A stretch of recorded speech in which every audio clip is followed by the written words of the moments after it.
Programang ito ay rated SPG. Striktong patnubay at gabay ng magulang ang kailangan. Maaaring may masiselang tema, lengguwahe, karahasan, sexual, horror o droga na hindi angkop sa mga bata. Mga kapamilya, narito ang mga dapat nating abangan sa FPJ's Batang Quiapo. Hindi na nga napigilan ni Tanggol ang kagustuhan ni Bubbles at Boss B na magkaroon ng rematch sa pagitan nilang dalawa ni Pablo. Pumayag nga si Bubbles sa kasunduan dahil matapos ang kanilang date ay nakita niya na mabuting tao pala itong si Pablo at mukhang interesado ito sa kanya. Sinabi ni Bubbles sa kanyang sarili na kung hindi para sa kanya si Tanggol ay ito na siguro ang matagal niyang ipinagdarasal na makahanap siya ng taong mamahalin siya at poprotektahan siya.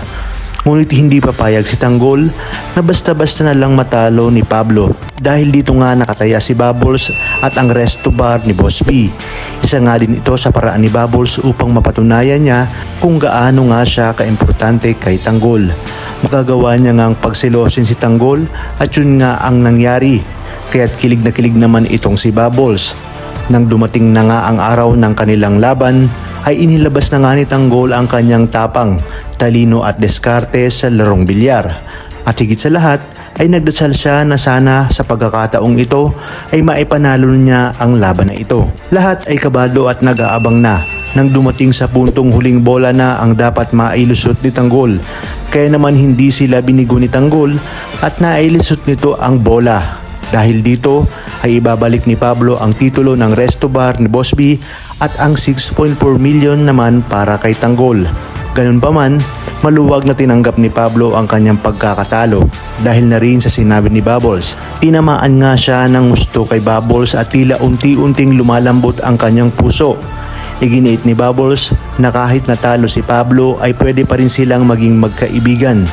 Tinanong naman ni Pablo kung pwede niya bang ituloy ang kanyang pangliligaw. Kaya naman sinabi ni Bubbles na hindi niya pa alam sa ngayon dahil may mga prioridad pa siyang dapat gawin. Gaya na lamang ng pagpapalabas niya sa kanyang lolo sa kulungan. Inamin na kasi ni Bubbles kay Pablo na dati silang ex-convict ni Tanggol. Kung kaya't nag-alok naman ng tulong si Pablo na maaari niyang matulungan si Bubbles at irekomenda niya ito sa kanyang lolo Facundo. Dito nga ay labis-labis ang tuwa ni Bubbles at biglang napayakap kay Pablo.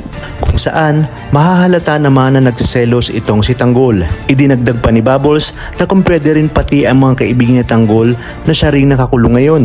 Sagot naman ni Pablo na huwag mag-alala si Tanggol at Bubbles dahil sasabihin niya ito sa kanyang lolo. Inalok muli ni Pablo si Bubbles na kasama si Tanggol na bumisita sa kanilang mansyon upang makilala rin ang kanyang pamilya, lalong-lalo na ang kanyang lolo Facundo na siyang tutulong na makalaya ang tropa ni Tanggol at si Mayor Celso.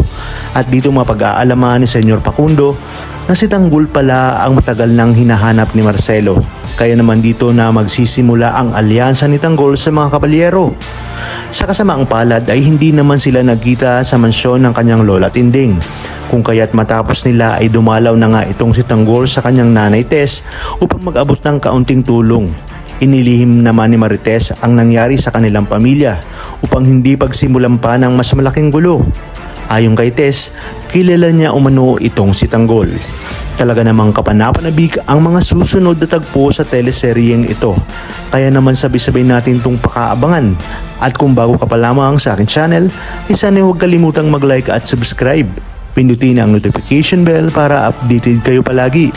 Maraming salamat sa inyong panonood at hanggang sa muli, kapamilya.